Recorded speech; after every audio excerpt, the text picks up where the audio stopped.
Hello everyone, welcome to Sanmarga classes. 9ನೇ ಪ್ರಶ್ನೆ, ಪಾಶ್ಚಾತ್ಯ ಧರ್ಮಗಳು ಎಂಬಂತಹ ಚಾಪ್ಟರ್ನಿಂದ ಪಾರ್ಸಿ ಧರ್ಮದ ಪ್ರಮುಖ ಆಚರಣೆಗಳು ಯಾವುವು ಅಂತ ಕೇಳಿದ್ದಾರೆ ಮಕ್ಕಳು.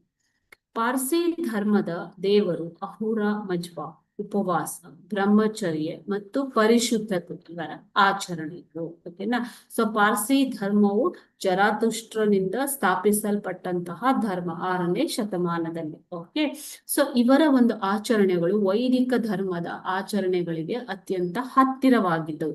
ಇವರ ಸೂರ್ಯೋಪಾಸನೆಯು ಕೂಡ ಇದೇ ರೀತಿಯ ಒಂದು ಆಚರಣೆ ಆಗಿದೆ. ನಂಬಿಕೆ, ಸೂರ್ಯೋಪಾಸನೆ. ನಾವು ಕೂಡ ವೈದಿಕ ಧರ್ಮದಲ್ಲಿ ಸೂರ್ಯೋಪಾಸನೆಯನ್ನ ಮಾಡ್ತೇವೆ, ಹಿಂದೂ ಧರ್ಮ ಅಲ್ವಾ.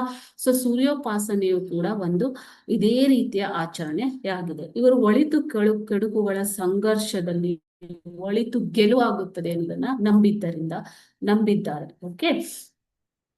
ಪಾರ್ಸಿ ಧರ್ಮ ಗ್ರಂಥವನ್ನ ಅವೆಸ್ತಾ ಧರ್ಮ ಗ್ರಂಥವಾದ ಅವೆಸ್ತಾದಲ್ಲಿ ಕೆಲವು ಶ್ಲೋಕಗಳಿವೆ ಮಕ್ಕಳು. ಈ ಶ್ಲೋಕಗಳನ್ನ ಗಾಥಾ ಎಂದು ಕರೆಯಲಾಗುತ್ತೆ. ಏನಂತ ಕರೀತಾರೆ? ಗಾಥಾ. ಓಕೆನಾ. ಸೊ ಆಚರಣೆಗಳಿಗೆ ಸಂಬಂಧಿಸಿದ ಭಾಗವನ್ನ ಯಶ್ನ ಎಂದು ಕರೆಯಲಾಗುತ್ತೆ. ಓಕೆ. ಇವೆಲ್ಲವೂ ಕೂಡ ಸಂಸ್ಕೃತ ಮೂಲದಿಂದ ಬಂದಿರುವಂತಹ ಪದಗಳು. ಸಂಸ್ಕೃತ ಮೂಲದ ಪದಗಳು.